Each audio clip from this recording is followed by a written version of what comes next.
की है। सबसे पहले तो बाबा साहब अम्बेडकर संविधान निर्माता तो है ही, लेकिन उनसे भी पहले वो हमारे कुटुंब प्रमुख हैं और इसलिए हमारे कुटुंब प्रमुख का अपमान करने के नाते मैं खुद इनके ऊपर एज अ फैमिली मेंबर में इनके ऊपर एफआईआर कर रहा हूं कि इन्होंने हमारे कुटुंब प्रमुख की इस तरह से डिफेम करके इन्होंने ये काम किया है और ये इतिहास को दोबारा लिखने का काम कर रहे हैं।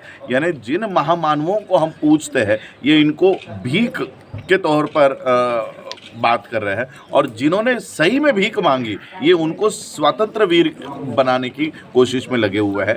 तो ये ऐसे पूरा इतिहास जो है ये तोड़ मरोड़ कर चेंज करके नए जनरेशन को पढ़ाया जा रहा है, जहां पर बाबा साहब अम्बेडकर जी ने संविधान की एक लाइन भी नहीं लिखी, ऐसे लोगों बच्चों को तैयार किया जा रहा है बताकर।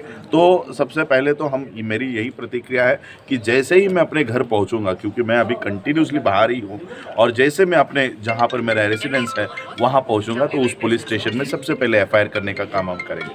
थैंक यू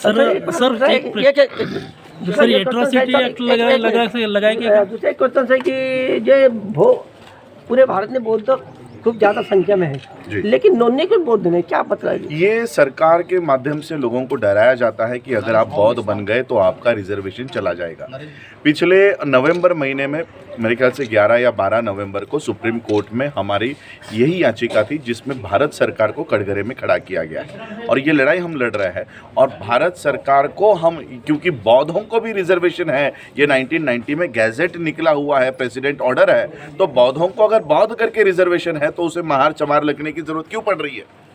महाराष्ट्र सरकार यहाँ पर बौद्धों को बौद्ध करके रिजर्वेशन दे रही है, न्यू बुद्धिस्ट के नाम पे दे रही है, वही सेंटर नहीं दे रही और इसलिए हमने उनको पकड़ा हुआ है। अभी उनको जवाब देना है। अब जो महाराष्ट्र सरकार यहाँ पर नव बौद्ध के नाम से दे रही है, ये सारे बौद्धों को पूरे देश में रिजर्वेशन मिलेगा और एक दिन ऐसा आएगा जहाँ पर जातियों की संख्या कम हो जाएगी और बौद्धों की संख्या बढ़ेगी। Thank you.